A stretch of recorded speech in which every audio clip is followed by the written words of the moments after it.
여러분, 작년 한 해 동안 세계로 수출한 소주병을 일렬로 세우면 지구 2바퀴를 돌릴 수 있다는 거 알고 계신가요? 해외 마트 주류 코너를 걷다가 보면 가끔 이해 안 되는 장면이 있습니다. 위스키, 와인, 보드카 사이에 갑자기 한글이 적힌 병이 꽂혀 있는데요. 그것도 한두 병이 아닙니다. 딸기, 복숭아, 자몽, 포도. 색깔도 알록달록하죠. 사실 그 술을 보면 외국인만큼이나 한국인들도 신기해합니다. 사실 한국인들은 과일 소주를 많이 먹지 않기 때문이죠. 처음 보는 외국인들도 보통 이렇게 말합니다. 이거 술 맞아? 주스 아니야? 그들은 한국 술이라고 하니까 그냥 호기심으로 사가기도 합니다. 그런데 그렇게 사간 술을 파티 테이블에 올렸다가 누군가 한 모금 마시면 분위기는 달라집니다. 야, 이거 진짜 괜찮다라는 말이 나옵니다. 당연히 주변 사람들이 하나 둘 궁금해하고 마셔봅니다. 잔이 빨리 비고 병이 하나 더 열리기를 반복합니다. 한국 술은 소주가 유명한데요. 처음 마실 때는 독하고 먹기 싫다고 하는 사람도 있지만 마실수록 깔끔한 맛이라서 음식과 먹을 때 좋다는 사람들이 많아졌기 때문이죠. 그런데 갑자기 과일 소주라니 깜짝 놀랄 수밖에 없었습니다. 과일 소주는 마치 음료수처럼 맛있고 다양하거든요. 요즘 이 과일 소주가 제일 많이 등장하는 곳은 바로 SNS입니다. 이 술이 얼마나 부드럽고 맛있는지를 알리고 있는 것이죠. 외국인들은 이 과일 소주를 한 모금 마시고 눈이 커지거나 웃음이 터지거나 아니면 바로 이런 말이 나옵니다. 잠깐만, 이거 도수가 몇 도야? 이거 위험한데? 너무 잘 들어가. 어떤 영상에서는 아예 이렇게 말합니다. 이게 술이라는 것이 도저히 믿기지 않는 것이죠. 술인데 쓰지도 않고 목도 안 타고 그냥 넘어간다는 겁니다. 그래서 반응이 더 웃긴데요. 처음엔 장난처럼 마시다가 두 번째, 세 번째 잔부터는 분위기가 확실히 달라지는데요. 영상 댓글에는 각국 사람들이 몰려옵니다. 나 이거 마셔봤다. 우리 동네에도 판다. 복숭아 맛이 진짜다. 딸기 맛은 조심해라. 이렇게 한국의 과일 소주는 독한 술이 아니라 같이 웃으면서 마시는 술이라는 이미지가 쌓였습니다. 한국의 과일 소주에 반해버린 외국인들은 이제는 소주에 원하는 과일즙을 섞거나 또 다른 다양한 음료 등을 섞어가면서 다양한 맛을 만들어가기도 합니다.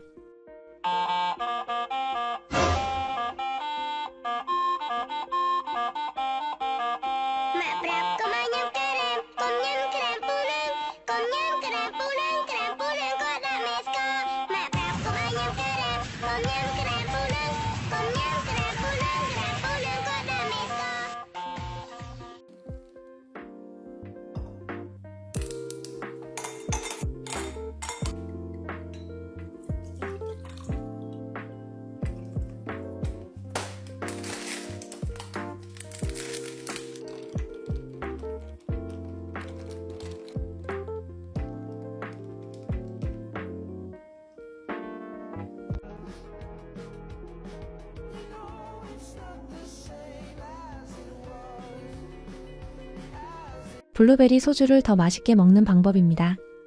실제 블루베리에 얼린 얼음을 넣고 시럽과 탄산수도 넣습니다. 훌륭한 칵테일이 되었습니다.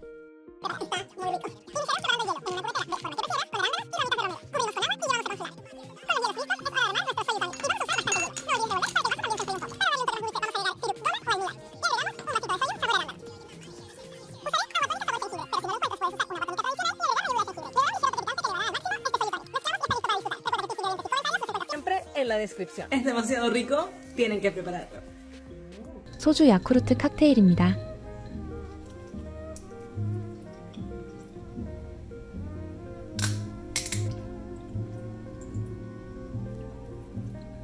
커피의 바나나 맛 우유 조합이 순한 맛이라면 소주의 딸기 맛 우유는 강한 맛입니다.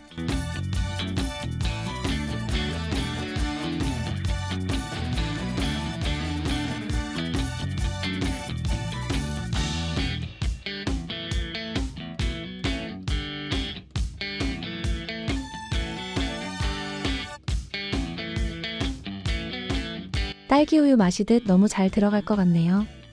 왜 하필 해외에서 인기가 폭발한 술이 과일 소주였을까요? 이유는 단순합니다. 과일 소주는 보드카처럼 독함으로 승부하지도 않고 위스키처럼 역사와 격을 설명하려 들지도 않습니다. 그냥 딱 맛있다입니다. 실제로 외국인들이 제일 많이 하는 말이 이건 술 같지 않다, 주스 같다라는 말이죠.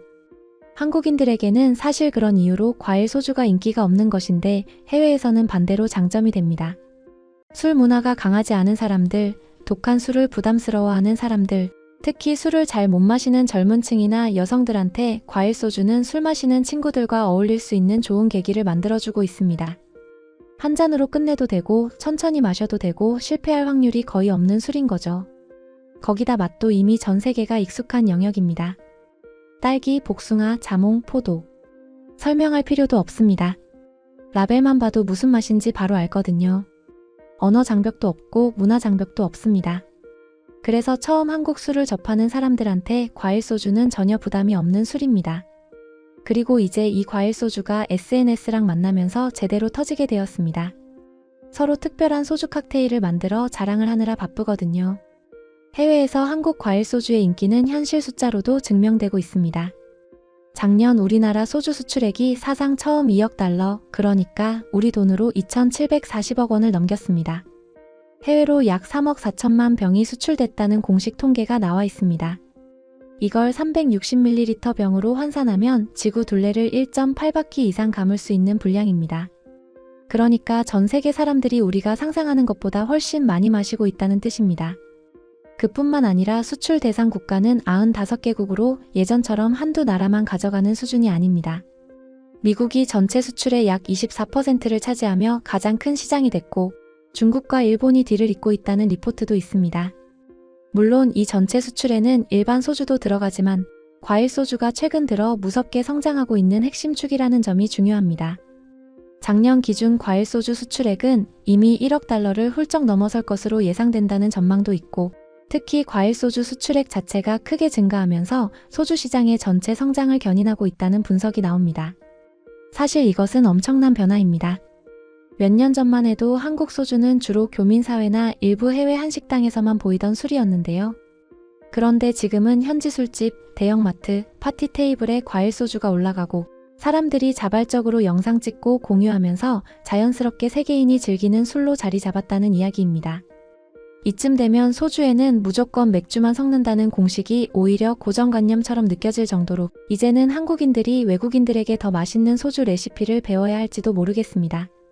그만큼 한국의 술 문화가 세계 곳곳으로 퍼져나가고 있고 현지에서 또 다른 방식으로 재해석되며 사랑받고 있다는 뜻이니까요.